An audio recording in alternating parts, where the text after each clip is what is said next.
The ocean, vast, beautiful, and essential to life on Earth. But right now, it's facing some serious challenges. Ocean acidification and rising sea levels are two threats that can no longer be ignored. They're happening right now, and we're feeling the effects. Wait, the ocean is becoming acidic? That doesn't sound like something I'd want to swim in. Isn't the ocean just, well, water? Yeah, just like soda is just water, right? But seriously, ocean acidification is real. When we release excess carbon dioxide into the atmosphere, it dissolves into the ocean, making it more acidic. And that's bad news for marine life. Think of it like trying to build a sandcastle at high tide, except it's your house. Marine creatures like corals and shellfish need to carbonate to build their shells. But as the ocean acidifies, they're basically trying to build their homes with crumbling materials. Rising sea levels are another critical issue. Since 1880, sea levels have been rising steadily, and now they're increasing by about 2.5 centimeters per decade. This causes flooding, erosion, and threatens coastal areas. Places like Karachi are especially vulnerable. So, why is this happening? Well, when we burn fossil fuels, we release carbon dioxide into the air. The atmosphere absorbs it, and surprise, surprise, the ocean absorbs some of it too. Basically, carbon dioxide is the unwanted guest at the ocean party. It reacts with seawater to form carbonic acid, which increases the hydrogen ions in the water. More hydrogen equals more acid equals unhappy sea creatures.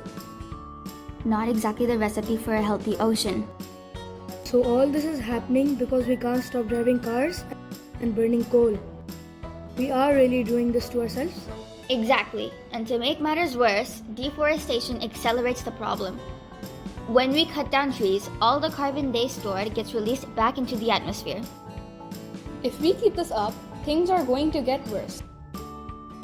Coral reefs, often called the rainforests of the sea, are already suffering. Acidity increases, corals bleach, and without corals, a huge chunk of marine life loses its home. It's like turning off the lights in an entire city. Suddenly, it's dark, and everyone's scrambling to figure out where to go. Ah yes, if only sea creatures had Yelp reviews to find a new home. Unfortunately, they don't. When corals die, the whole food chain is affected. Fewer fish for people who rely on them for food. Right, and it's not just about the fish. In places like Pakistan, where around 10% of the population depends on marine resources for their livelihoods, rising sea levels are flooding coastal regions and contaminating freshwater sources. That's making farming and even drinking water harder to come by.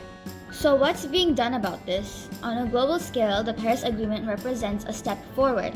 Countries are beginning to acknowledge that if we don't reduce emissions, we're in serious trouble.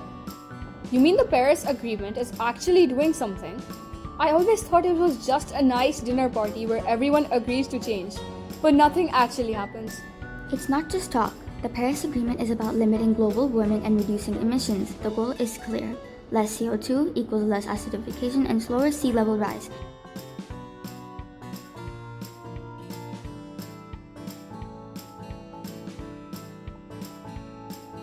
We need much more action if we're going to keep the pace with the problem. There's still hope. We can make a difference, so we need to act now. First, we need to reduce emissions. Transitioning to clean energy, solar, wind, electric cars is crucial.